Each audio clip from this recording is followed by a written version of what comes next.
Halo netizen, kali ini kita ada Hyundai Kona Improvement. Nah, jadi di tahun 2020 ini Hyundai Kona kedapatan improvement di bagian fitur-fitur ya. Dan ini juga ya, mobilnya lagi di display di Hyundai City Store di Lotte Shopping Avenue, Kuningan, Jakarta Selatan. Dan untuk mukanya sendiri masih sama ya, jadi masih seperti Hyundai Kona yang sebelumnya, mukanya cukup nyentrik dan untungnya dia masih ada ventilasi palsunya yang di versi faceliftnya itu hilang, jadinya nggak segarang yang pre facelift. Untuk lampunya juga dia modelnya yang kepisah kayak mobil-mobil zaman sekarang yang makin ngetren. Dia ada lampu DRL di sini yang sekaligus jadi lampu senja, ada lampu sen halogen. Untuk lampu utamanya dia sudah menggunakan proyektor LED, dan di improvement kali ini dia akhirnya sekarang dapat fog lamp, karena yang kemarin itu dia belum dapat. Jadinya tampilannya tuh lebih pas aja gitu ya. Entah kenapa kalau yang versi yang nggak ada fog lampnya itu kayak kosong gitu di bagian bawahnya. Untungnya sekarang udah dapat fog lamp. Lanjut ke samping, ini velgnya masih sama, masih pakai model yang velg jari-jari gini. Dia menggunakan ban Nexen yang berukuran, mana nih ukurannya? Di sini ukurannya 215 55 R17. Rem depan belakang sudah menggunakan disc brake.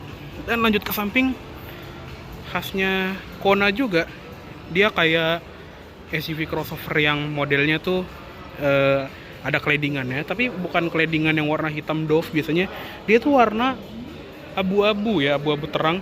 Dan di bagian sini juga ada kayak semacam reflektor gitu. Mungkin kalau di pasar Amerika itu biasa jadi side marker ya.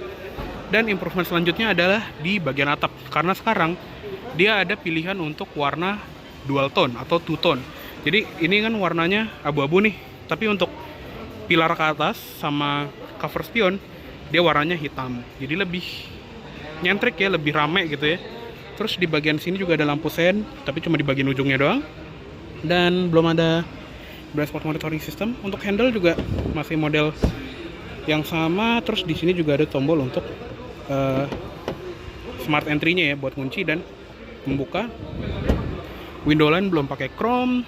Terus lanjut ke belakang, lampu belakang ini juga masih pakai LED bar khasnya Kona. Lampu rem dia LED dots. Di bagian bawah ini ada lampu sen sama reflektor. Di bagian sini juga ada lampu mundur, tapi cuma sebelah kiri doang, karena yang sebelah kanan itu dia rear fog lamp. Nah, di sini juga sennya udah nyalain sama Rockford. Di bagian pintu bagasi ada emblem Kona. Terus ada garnish chrome tipis yang di atas dudukan plat. Di sini juga tombol bagasinya udah pakai elektrik dan ada kamera mundurnya juga. Lampu plat nomor tapi masih halogen. Untuk bagasinya sendiri ini nggak berubah, masih sama kayak Kona yang sebelumnya. Dia kalau dilipat itu dia bisa rata lantai, dan untuk format pelipatannya dia 60-40. Di bagian bawah sini juga ada karpet orinya yang ada bordiran Kona, serta ada ini juga nih toolkit. Terus ada ban serep space saver. Di bagian sini juga ada gantungan-gantungan kayak buat ngikat-ngikat barang. Di sebelah kiri ada lampu bagasi. Serta di bagian atas ini juga ada kayak semacam parcel chef gitu ya, buat menutupi kargo kita biar nggak diintip dari luar. Terus di bagian bawah ini juga sensor parkirnya modelnya rata body yang rapi banget, jadinya nggak kayak jerawat gitu. Dan ada semacam aksen underguard di bagian bawah yang berwarna silver. Oke, sekarang kita lihat ke ruang mesin ya. Nah, untuk ruang mesinnya sendiri, di mesinnya sih nggak ada perubahan ya. Jadi dia masih pakai mesin kodenya NU pakai umlaut, 2000 cc, 4 silinder naturally aspirated dengan Atkinson cycle. Tenaganya 149 HP dan torsinya 18,3 kg atau sekitar 178 Nm. Thank you Pak.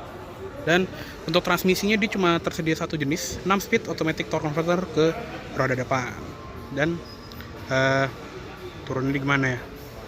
Pang, tolong dong tutupin. Lagian pakai dinaikin tadi sama Rockford. Gini, geser ke sini dikit. Nah, oke. Sama kayak Ioniq. Kita juga geser lagi dikit. Oke, thank you. Ini semuanya gitu ya. Oke. Yuk sekarang kita lihat ke interiornya. Nah untuk interior sendiri dia masih sama seperti sebelumnya yang udah pakai jok kulit dengan pernak-pernik warna merah kayak piping merah, stitching merah, dan stitching juga double nih di bagian sini, dan seat beltnya juga warna merah. Dan lanjut ke bagian jok pengemudinya, untuk pengaturannya dia masih manual, belum elektrik. Tapi di kelas ini juga jarang yang udah elektrik. Di sini juga ada recline, tadi ada adjuster, ada sliding, dan ada tuas pemuka bensin ya di situ. Oke, yuk sekarang kita masuk ke dalamnya. Nah, untuk di setir ini masih belum berubah. Modelnya masih cukup unik, tapi memang belum dilapis kulit aja ya. Untuk pengaturan sendiri juga dia lengkap, teleskopiknya. Di sebelah kiri ada tombol untuk voice command, ganti mode, volume, terus ada next track, ada angkat tutup teleponnya juga. Di sebelah kanan ini ada buat cruise control dan untuk ngeset trip meternya. Di belakang setir ini juga ada tuas untuk lampu, ada auto headlampnya juga. Dan sekarang ya akhirnya ada gambar fog lamp depan, karena yang pre-improvement dia belum ada. Yang sebelah kiri ini ada buat pengaturan wiper, dia ada intermittent timernya di sini, dan ada pengaturan wiper belakang. Dan karena kita lagi di dalam showroom, ini kita kontakkan aja ya. Nah, untuk speedometer dia belum berubah, jadi masih menggunakan yang seperti di pre-improvement. Dia sudah Optitron, tapi memang MID-nya belum yang modelnya tuh kayak di Santa Fe contohnya, yang sudah model berwarna. Dia masih model yang layarnya kalkulator gini. Di bagian atas itu ada gear indicator, speedometer digital, terus ada range buat trip A, timer waktu berkendara, average speed, terus ada temperatur udara luar, odometer trip B, terus ini ada speed on, apa ini, mungkin speed limit ya, atau cruise control. Di bagian sini juga ada trip meter, ada average fuel consumption kita, sama instant fuel consumption kita. Ya, mungkin kalau mau explore lebih lengkap harus nyalain mesin kali ya. Dan sisanya juga normal ya, dia ada tachometer, ada temperatur mesin, speedometer, dan fuel gauge. Lanjut ke sebelah kanan. Di sebelah sini tuh ada ventilasi AC yang dikelilingin sama aksen merah dan panel piano black. Di bagian bawah sini juga ada tombol untuk matiin traction and stability control, ada tombol buat brightness panel instrumen sekaligus head unit. Di bagian bawah ada kotak sikring, sama ada tuas pembuka kap mesin. Di bagian bawah pedalnya masih sama, masih model gantung, dan di sebelah kiri ada footrest yang sangat nyaman. Untuk di door trim, nah di sini ada improvement ya. Jadi seinget gue yang versi pre-improvement di bagian sini tuh plastik keras, tapi sekarang akhirnya udah soft touch ya, karena ya harganya kan udah lumayan mahal ya, hampir 400 juta, masa plastik. Dan akhirnya sekarang dia sudah pakai soft touch. Handle masih tetap sama, dia modelnya piano black gini, ada grill untuk tweeter. Di bagian bawah sini ada speaker dan ada door pocket. Di bagian bawah sini juga ada switch untuk power mirror ya. Cuma seinget gue yang kemarin itu udah auto folding ya, kok sekarang malah nggak ada ya, agak disayangkan sih ya. Dan ada ini juga buat ngatur kacanya, ada window lock, central lock, auto up down power window di sisi pengemudi aja. Terus di bagian atas ini ada sun visor yang bisa dibuka tutup, ada card holdernya juga, dan untuk lampunya dia terpisah gini ya, jadi dia nggak ngikut bukaan. Vanity mirrornya, spion tengah, dia manual dimming. Di atas ini ada lampu, bukan lampu, apa namanya, tempat naruh kacamata, lampu baca kanan kiri, dia masih halogen belum LED, dan ini buat nyalain semua lampu di interior. Yang sebelah kiri juga sama, ada cermin di sini, ada card holder, dan ada lampu buat dandan yang terpisah nyalanya. Grab handle ada di sini, dia udah model retractable, seatbelt juga retractable, headrest juga adjustable.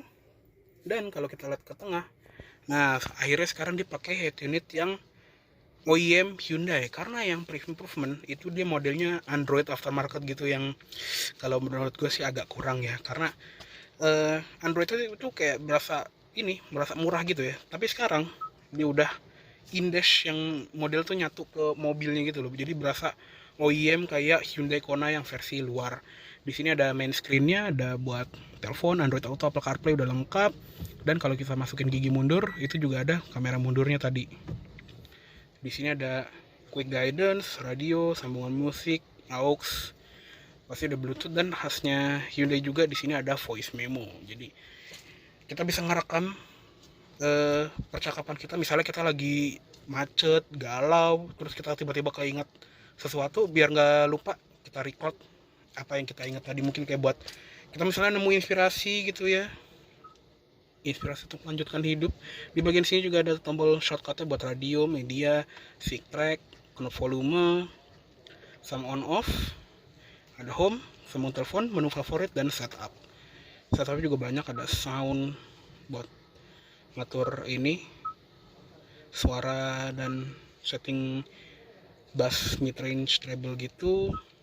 Dan tadi di bagian priority juga ada start of volume limit. Nah ini berguna banget nih, misalnya sebelum matiin mesin kita tuh volumenya gede gitu ya, terus pas kita mau nyalain mobil di hari berikutnya, dia tuh ada volume limiter biar kita nggak kaget pas kita starter. Di sini juga ada backup warning priority, jadi semua suara kayak lagu atau radio dan semua bunyi-bunyian itu akan dikecilin suaranya biar kita lebih konsentrasi pas lagi mundur. Di bagian advance juga ini ada speed dependent volume control, jadi semakin kita kenceng kan makin banyak suara angin atau semakin banyak suara ban, dia akan otomatis ngegedein volumenya. Terus di sini ada settingan buat display, gambar segala macem, sambungan Bluetooth, home screen juga bisa diatur posisi ikonnya mau ditaruh di mana. Screen saver juga ada jam analog, jam digital atau kosong.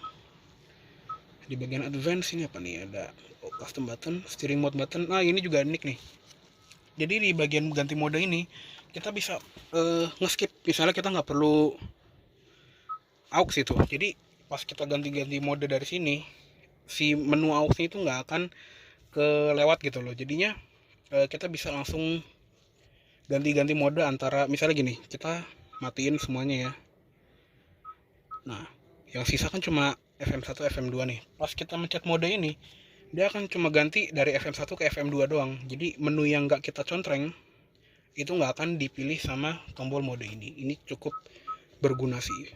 Kadang sebagian orang kan nggak ada yang butuh-butuh semua sumber multimedia ini kan. Ya seperti itulah. Jadi enak ya, head unit yang udah OEM gini settingannya tuh jadi berasa index dan berasa OEM banget.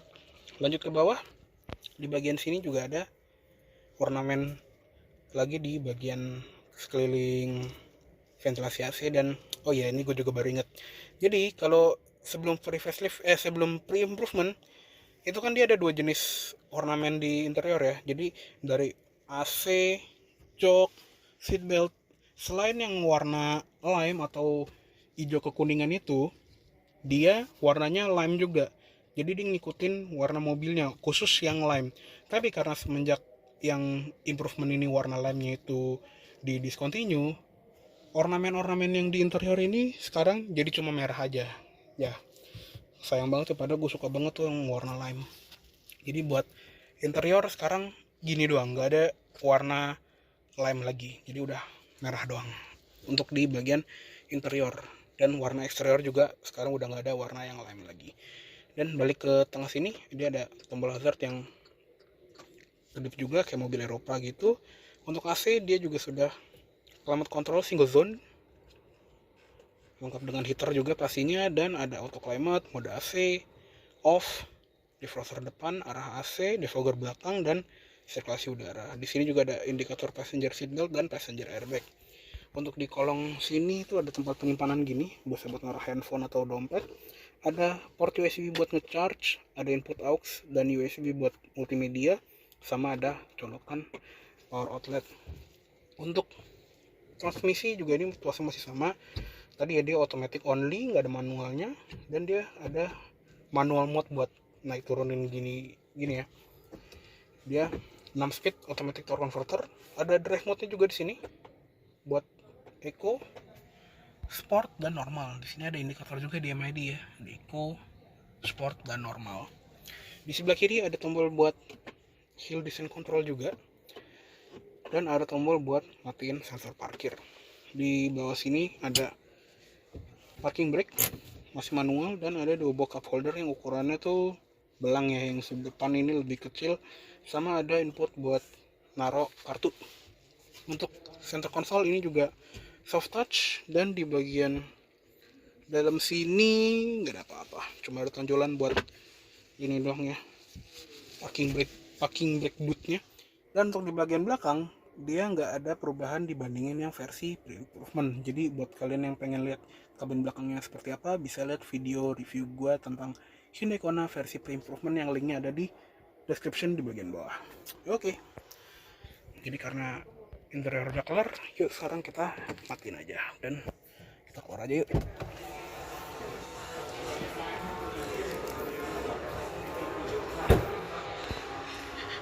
Oke, jadi cukup segitu dulu untuk review dari Hyundai Kona Improvement 2020 kali ini. Mohon maaf apabila ada salah kata-kata atau dalam penyampaian review. Terima kasih banyak telah menonton. Sampai jumpa di video selanjutnya.